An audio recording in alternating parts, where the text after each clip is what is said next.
ሞርፎ የልጆች አገልግሎት ሞርፎ የግሪክ ቃል ሲሆን ቅርጽ ማስያዝ ማበጀት የሚልን ትርጓሜ ይሰጠናል። እግዚአብሔር ለተቀበልናቸው የተወደዱ ልጆችን ጌታ ኢየሱስን የሚወዱ የሚመስሉ እንዲሆኑ የምንረዳበት የልጆች አገልግሎት ነው። በዚህ ፕሮግራም ትምህርቶች፣ መዝሙሮች፣ ፊልሞች እንዲሁም ታሪኮችን ሌሎችም ይዘት ያላቸውን ፕሮግራሞችን የምናቀርብበት ድንቅ የልጆች ፕሮግራም ነው። ትኩረታችን ማነጽ፣ መቅረጽ፣ ማሳደግ። ሞርፎ የልጆች አገልግሎት።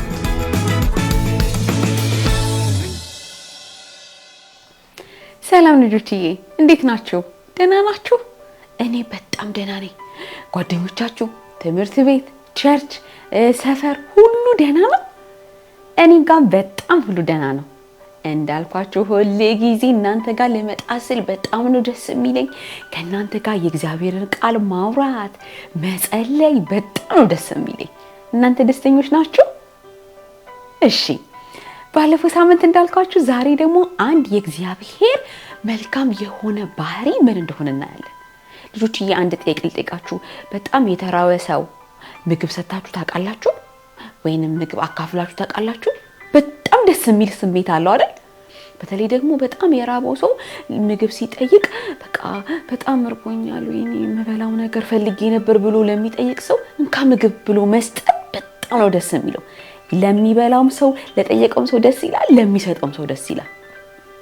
መጽሐፍ ቅዱሳችን ላይ ዘጸአት 16 ላይ የእግዚአብሔር ሕዝቦች እስራኤላውያን ይባላሉ። ታውቃላችሁ አይደል? ይሄን ከዛ ከግብጽ ወጥተው በምድረ በዳ ከሙሴ ጋር ይሄዱ ያለ ከዛ በጣም ደከማቸው እራባቸውና በቃ አሁንስ በቃኛ እንደኛ በራብ ልንሞት ነው እንዴ? እኛ በጣም እርቦናል በቃና ብለው አለቀሱ። በቃኛ ብለው በጣም ሲያጉረመርሙ ከዛ ሙሴ እግዚአብሔርን ጠየቀ። ከዛ እግዚአብሔር ምን አለ? አረ ችግር የለም ሰጣችኋለሁ ብሎ ልጆች ከሰማይ ምንድነው የሚወርዱ እናንተ የምታውቁት? ዝናቡ ሲወርድ ከሰማይ ልክ እንደ ቧንቧ ሲወርድ መሬቱን ብስብስ ያደርገዋል አይደል? እግዚአብሔር ለሕዝቡ ለራበው ሰዎች በሙሉ ምን ሰጠ መሰላችሁ? ምግብ ከሰማይ ይወርዳል። ከዛስ ሰው ሲወጣ መሬቱ እንዳለ ምግብ ከዛ ስብስብ ያደርግና ይበላል። ከዛስ እንደገና ደግሞ ይሰበስባል። ከዛ እንደገና እግዚአብሔር በየቀኑ እግዚአብሔር ከሰማይ ያወረደ ይሰጣቸዋል። ዳቦ በሚመስል ነገር ስሙን የሚያውቃል ሰምታችሁ ታውቃላችሁ? ማን ይባላል? ሞክሩ። 2 ፊደል ነው ያለው። ጎበዞች፣ መና ይባላል። ከዛ ሰዎቹ ደስ ብሏቸው እንደኛማ በረሃባን ሞትም እሰይ እግዚአብሔር ምግብ ሰጠን ብለው ከሰማይ የወረደውን ይለቅማሉ። ከዛ ይበላሉ። ከዛ እንደገና እግዚአብሔር ይሰጣቸዋል። ይበላሉ፣ ይጠጣሉ። አይገርማችሁም ልጆች? ከሰማይ እግዚአብሔር ለሕዝቡ ምግብ መስጠት። ከዛ ደግሞ ልጆችዬ እንደገና ይሄዱ ያሉ እንዴ አሁን ደግሞ እኛ ይሄ ዳቦ በቃን አንፈልግም፣ በቃ ሰልችቶናል። እኛ እዛ ግብጽ እያለን ስጋን በላን ነበር። እኛ ስጋ እንዴት እንደናፈቀን እዛ ግብጽ ብንመለስ ይሻለናል ብለው በጣም አጉረመረሙ። በጣም እግዚአብሔርን አላመሰግኑትም። ግን ደግሞ ልጆችዬ እግዚአብሔር ይሄንን ነገር ሰምቶ አዝኗል። ግን አይ በቃ ሰጣችኋለሁ አለ። እንደገና ደግሞ ስጋ ሰጣቸው። ይሄ እግዚአብሔር ግን አይገርምም? በጣም ለተቸገረ ለራበው ለሚጨንቀው ሰው ለሆነ ነገር ለሚፈልግ ሰው እግዚአብሔርን ሲጠይቅ እግዚአብሔር በጣም ደግ አምላክ ነው። ይሰጣል። በቃ ከዛ እነዛ ራበን ሲሉት ምን ሰጣቸው አልኳችሁ? መና። ከዛ ደግሞ እንደገና ተነስተው እኛ ስጋ ነው የምንፈልገው።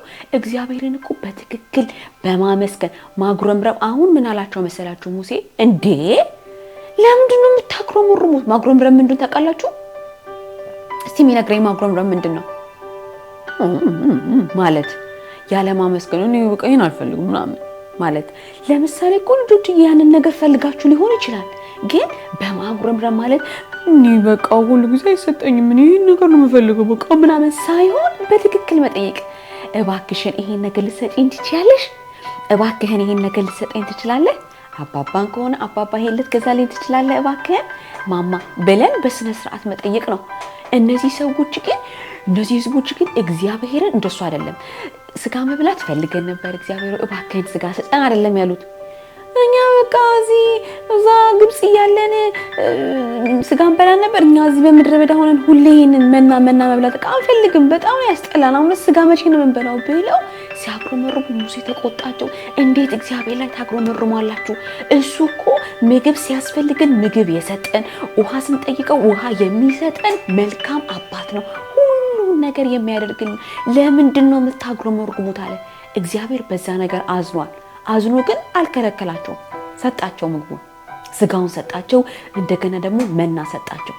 ልጆችዬ እግዚአብሔር የሚያስፈልግን ነገር ያውቃል። ስንጠይቀው ስንለምነው በጣም የሚረዳ የሚሰማ አምላክ አለን። የሚገርማችሁ ሰዎች ሁሉ በአንድ ነገር ተቸግረው ነበር። በምን መሰላችሁ? በኃጢአት ሁሉም ሰው ተቸግሮ በቃ ማን ነው የሚያድነን? ምክንያቱም ሰዎች ለመዳን ብለው ለዘላለም ከእግዚአብሔር ጋር ለመኖር ብለው በጣም ብዙ ነገር አደረጉ፣ ግን አልቻሉም። እግዚአብሔር ግን አየና ለነዚህ ሰዎች ሁሉ መፍትሄ እኔ ያለኝ ብሎ አንድ ልጁን ሰጠን። ክርስቶስ ኢየሱስን ለኛ ሰጠን። ኢየሱስን ከሰጠን በኋላ እኛ ደግሞ እሰይ ብለን ስንቀበል ስናምን ምን ሆነልን? የዘላለም ሕይወት። እነዛ በምድረ በዳ ያሉ የእስራኤል ህዝቦች ምን ነበር የጠየቁት? እርቦናል፣ እንዲራበን፣ እዚህ ልንሞት ነው በረሃ እንዴ ብለው ሲጠይቁት ምን ሰጣቸው አልኳችሁ? መና። ሌላ ምን ሰጣቸው? ስጋ። እንደገና ደግሞ ጠማን ሲሉ ደግሞ ውሃ እየሰጣ ነው ያራመዳቸው የሚጓዙት የነበረው። እግዚአብሔር ደግሞ ለሰዎች ሁሉ የሚሆን አንድ ነገር ሰጠ። ማንን ሰጠ? ኢየሱስ ክርስቶስን። ለሰው ሁሉ ምን እንዲሆኑ? ወደ ዘላለም ሕይወት እንዲገቡ ኢየሱስን ሰጠን። ይሄ እግዚአብሔር እንዴት ቸር እንደሆነ አያችሁ? እንዴት ለሰው የሚራራ አምላክ እንደሆነ አያችሁ? የሚያስፈልገንን ምን ያደርገናል? ይሰጠናል። ምን ስንለው? ስንለምነው። እንደውም መጽሐፍ ቅዱስ ማቴዎስ ላይ ሲናገራል አይደለ? ለምኑ ይሰጣችኋል፣ አንኳኩ ይከፈትላችኋል ያለን ራሱ እግዚአብሔር ነው። ስለዚህ ልጆች እግዚአብሔርን በምስጋናውን እግዚአብሔር እስካሁን ስላደረክልኝ ነገር በጣም ነው ማመሰግን። ግን ደግሞ ጌታው ይሄን ነገር እፈልጋለሁ እባክህን ስጠኝ ብለን ደግሞ እግዚአብሔርን ስንጠይቅ እግዚአብሔር በጣም ቸር አምላክ ነው። የሚያስፈልገንን ነገር ያደርግልናል። ልጆችዬ እግዚአብሔርን ሁሉ ነገር ስለሚያደርግልን፣ ስለሚያበላን፣ ስለሚያጠጣን፣ በሰላም ስለምንወጣ ስለምንገባ፣ ቤተሰብ ስላለን፣ ጓደኞች ስላሉን፣ ሁሉ ነገር የሚያስፈልገንን ስለሰጠን እግዚአብሔርን አንተ ቸር ነህ፣ አንተ አባት ነህ ብለን እናመስግነው። እስኪ አንድ ላይ ሁላችንም እንጸልይ። ጌታ ኢየሱስ በጣም ነው የምናመሰግን። አንተ ብዙ ነገር አረክልን፣ ልብስ እየገዛህልን፣ እያበላህን፣ ትምህርት ቤት እንድንሄድ እያደረክን፣ እንድንጫወት እያደረክን፣ ሁሉ ነገር የሚያስፈልገንን ያደረክልን አንተ ነህ። እናመሰግናለን። ደግሞ ክርስቶስ ኢየሱስን ስለሰጠህን እግዚአብሔር ሆይ ካንተ ጋር ለዘላለም እንድንኖር ኢየሱስን ስለሰጠህን ደግሞ በጣም አርገን ነው የምናመሰግን። በጣም አርገን እንወድሃለን ጌታ ኢየሱስ። አንተን ደግሞ ለማያውቁት ሰዎች ጌታ ሆይ እንድትረዳቸው፣ አንተን እንዲያምኑ እንዲቀበሉ እንድትረዳቸው እንጸልያለን። ስለ ሁሉ እናመሰግንሃለን፣ እንወድሃለን። በኢየሱስ ስም አሜን። አሁን ምንድነው የቃል ጥናት ጥቅስ? በጣም ጎበዞች ናችሁ ልጆችዬ። አሁን ስክሪኑ ላይ ተመለከታላችሁ፣ አብረን እንላለን። እሺ የዛሬው ጥናት ጥቅስ የሚገኘው ፊልጵስዩስ ምዕራፍ 4 ቁጥር 19 ነው። እንደዚህ ይናገራል።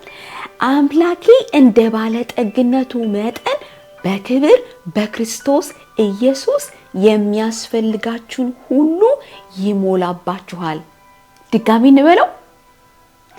አምላኬ እንደ ባለጠግነቱ መጠን በክብር በክርስቶስ ኢየሱስ የሚያስፈልጋችሁን ሁሉ ይሞላባችኋል። ምን የሚላችሁን? የሚያስፈልጋችሁን ሁሉ ይሰጣችኋል፣ ይሞላባችኋል አለ። አሜን አላችሁ ልጆች? ምርቃት ታውቃላችሁ? እኔ ዛሬ በጣም ልመርቃችሁ ፈልጋለሁ። እኔ ስመርቃችሁ እናንተ ምንድነው የምትሉት? አሜን። እሺ ይሄንን ሁሉ ምርቃት መመርቃችሁ ክርስቶስ ኢየሱስ ለእናንተ እንዲያደርግላችሁ ነው። አሜን ማለት ደግሞ እሺ ይሁን እስማማለሁ ማለት ነው። እሺ ሁላችሁም እኔ ስመርቃችሁ ምን ትላላችሁ ብያችኋለሁ? አሜን። አሁን ልባርካችሁ ነው። እግዚአብሔር ይባርካችሁ። አሜን አላችሁ ጎበዞች። እግዚአብሔር ይጠብቃችሁ። እግዚአብሔር ያሳድጋችሁ። እግዚአብሔር የሚያስፈልጋችሁን ይስጣችሁ። እግዚአብሔር ጎበዝ ልጆች ያርጋችሁ። እግዚአብሔር ጤና ይስጣችሁ። እግዚአብሔር በጥሩ ጓደኞች ይባርካችሁ። አሜን አላችሁ ጎበዝ ልጆችዬ። ይሄንን ሁሉ በረከት በክርስቶስ ኢየሱስ እናንተን ባረካችኋለሁ። አሜን አላችሁ ጎበዞች። በጣም ነው የምወዳችሁ። የሚቀጥለው ደግሞ ስለ እግዚአብሔር ሌላ ነገር እንማራለን። በጣም ጓጉቼ ነው የምጠብቃችሁ። የሚቀጥለው ሳምንት እስከምንገናኝ ደህና ሁኑ። ሞርፎ የልጆች አገልግሎት። ሞርፎ የግሪክ ቃል ሲሆን ቅርጽ ማስያዝ፣ ማበጀት የሚልን ትርጓሜ ይሰጠናል። እግዚአብሔር ለተቀበልናቸው የተወደዱ ልጆችን ጌታ ኢየሱስን የሚወዱ የሚመስሉ እንዲሆኑ የምንረዳበት የልጆች አገልግሎት ነው። በዚህ ፕሮግራም ትምህርቶች፣ መዝሙሮች፣ ፊልሞች እንዲሁም ታሪኮችን፣ ሌሎችም ይዘት ያላቸውን ፕሮግራሞችን የምናቀርብበት ድንቅ የልጆች ፕሮግራም ነው። ትኩረታችን ማነጽ፣ መቅረጽ፣ ማሳደግ። ሞርፎ የልጆች